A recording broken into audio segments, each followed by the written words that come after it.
Look how beautiful these drawings are. What do you notice about them?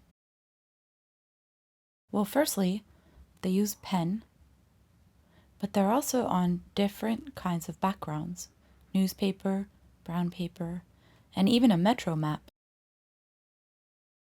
Today we'll explore how to make these.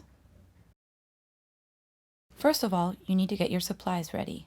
You will need a pencil, sharpener, eraser, ruler, scissors, pen, newspaper or other kind of textured paper, and a drawing or black and white photo of an object, which you can draw guidelines onto. Start by getting all your materials ready and then preparing your paper. Go ahead and cut your paper into a rectangle, just a little bit bigger than the size you'd like to draw. If you choose to use newspaper, make sure that you choose a section that isn't too distracting, either too dark or has too many colors. Although, if you do choose to use black pen, you will color right over these and you'll be surprised how it looks. Next, you want to sketch some guidelines onto your textured paper. You can see I've done this on this slide, both on my photograph and on my textured paper.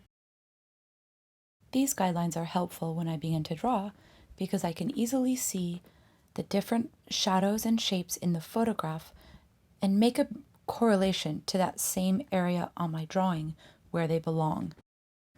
Next, you'll want to sketch your object onto your textured paper following the guidelines.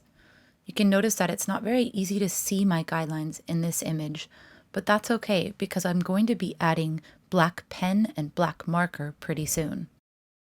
Nextly, you will need to use crosshatching when you're ready to start adding tone. To do that, you use wider or more strokes to make it darker. Unlike pencil, it's not easy to make it smooth using a pen. So to make tone, you'll need to layer lots of different lines to create shadows. Where you overlap the lines, you get darker areas.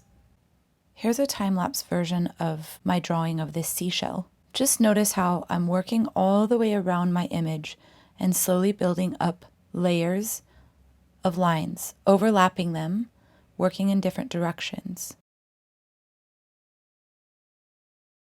My tip to you is when you're cross-hatching, the lines should follow the curve or the shape of the surface of the object. Notice how the lines curve with the shape of the shell, but are straight on the table.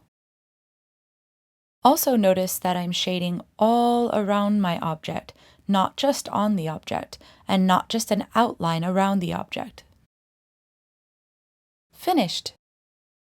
By adding lots of tone, this makes the drawing appear to come away from the paper and gives it depth or makes it pop.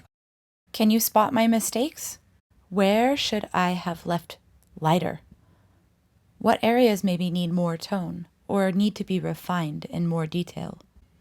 Either way, I'm pretty happy with this drawing.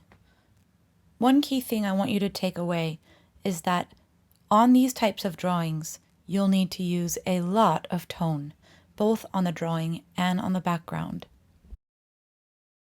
Now it's your turn. Have fun.